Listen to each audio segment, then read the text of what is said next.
Hi hello నమస్తే welcome back to our channel Anita Chandra creations. ఈరోజు మన వీడియో చూసుకున్నట్లయితే ఏంటంటే మనం చేసే కొన్ని మిస్టేక్స్ వల్ల మన బరువు అంతా బిడ్డ మీద పడుతుంది.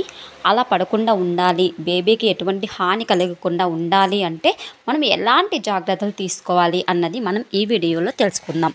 అంతకంటే ముందు మన ఛానల్ ఎవరైనా ఫస్ట్ టైం చూస్తున్న వాళ్ళు ఉంటే తప్పకుండా లైక్ చేయండి, షేర్ చేయండి. ఛానల్ని అయితే సబ్స్క్రైబ్ చేసుకుని ఆల్ వీడియోస్ ఫాలో అవ్వండి. ఇక వీడియోలోకి వచ్చినట్లయితే గర్భం దాల్చిన తర్వాత మనము 6th and 7th మంత్లో చాలా జాగ్రత్తగా ఉండాలండి. ఎందుకంటే ఆ మంత్లోనే బేబీ అవయవాలు కూడా బాగా డెవలప్ అవ్వడం, బాగా అభివృద్ధి చెందడం లాంటివి జరుగుతాయన్నమాట. అందుకని ఆ 2 months అయితే మనం చాలా జాగ్రత్తగా ఉండాలి. ఇప్పుడు నేను చెప్పే పనులు అయితే అస్సలు చేయకూడదండి. అవి కొంచెం అయితే మనం ఫాలో అవ్వాలి. అలాగే ఇవి నేను చెప్పేటివి కూడా 9th మంత్లో చేసుకోవచ్చు, 6th and 7th మంత్లో, అలాగే 8th మంత్లో కూడా చేయకుండా ఉండాలి. అవి ఏంటివంటే చూసుకున్నట్లయితే ఫస్ట్ ఫోర్మోస్ట్ పాయింట్ వచ్చేసి ఎక్కువగా బరువులు ఎత్తడం అనమాట. వంగి లేవడం అంటే ఎక్కువగా బెండ్ అవ్వకూడదండి. ఎందుకంటే మన బరువు అంతా మన బేబీ మీద పడి బేబీకి హాని కలిగే ఛాన్సెస్ అయితే ఉంటాయి. సర్విక్స్ అనేది ఫాస్ట్గా ఓపెన్ అయ్యే ఛాన్సెస్ ఎక్కువగా ఉంటాయండి. అందువల్ల మనకి అప్పుడే ప్రీ మెచ్యూర్ డెలివరీ అయ్యే ఛాన్సెస్ అయితే ఎక్కువగా ఉంటాయి. అందువల్ల ఫస్ట్ 6th, 7th, 8th మంత్ల్లో మనము చాలా జాగ్రత్తగా ఉండాలి. ఎక్కువగా వంగి లేవడం లాంటి పనిలో అస్సలు చేయకూడదు.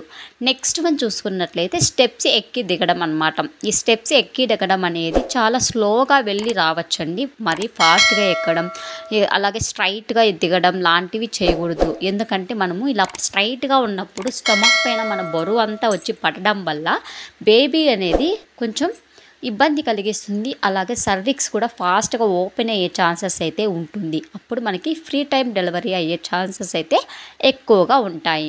ఓకే, ఇది కూడా చేయకూడదు. నెక్స్ట్ మనం చూసుకున్నట్లయితే స్లీపింగ్ పొజిషన్ కూడా మనము చాలా జాగ్రత్తగా ఉండాలి. చాలామంది స్ట్రైట్గా పడుకుంటూ ఉంటారు.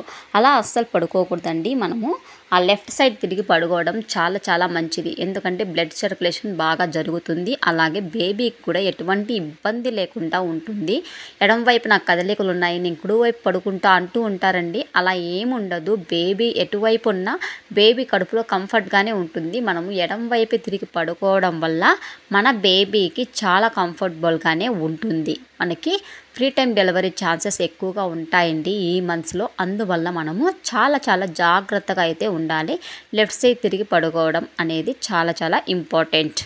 ఓకే, నెక్స్ట్ వన్ చూసుకున్నట్లయితే సోఫాలో కానీ చైర్లో కానీ కూర్చుంటూ ఉంటారు కదా, అప్పుడు మనము కాళ్ళ కింద చైర్ అనేది పెట్టుకోవాలి. ఎందుకంటే మన బరువు అంతా బేబీకి పడే ఛాన్సెస్ ఎక్కువగా ఉంటాయండి. అందువల్ల మనము మన కాళ్ళ కిందకి చైర్ అనేది పెట్టుకుంటే ఆ బరువు అనేది స్టమక్ మీద పడకుండా ఉండి బాగా హెల్ప్ఫుల్గా ఉంటుంది. బేబీకి బరువు అంతా పడకుండా ఉంటుందండి. ఓకే, ఇదండి వాటి వీడియో. నచ్చితే తప్పకుండా లైక్ చేసి షేర్ చేసి ఛానల్ అయితే సబ్స్క్రైబ్ చేసుకోండి. అలాగే ఎటువంటి డౌట్ ఉన్నా కమెంట్ సెక్షన్లో కమెంట్ చేయండి ఫ్రెండ్స్. 100% మనం రిప్లై ఇవ్వడం అయితే జరుగుతుంది. Thank you so much for watching. Subscribe friends.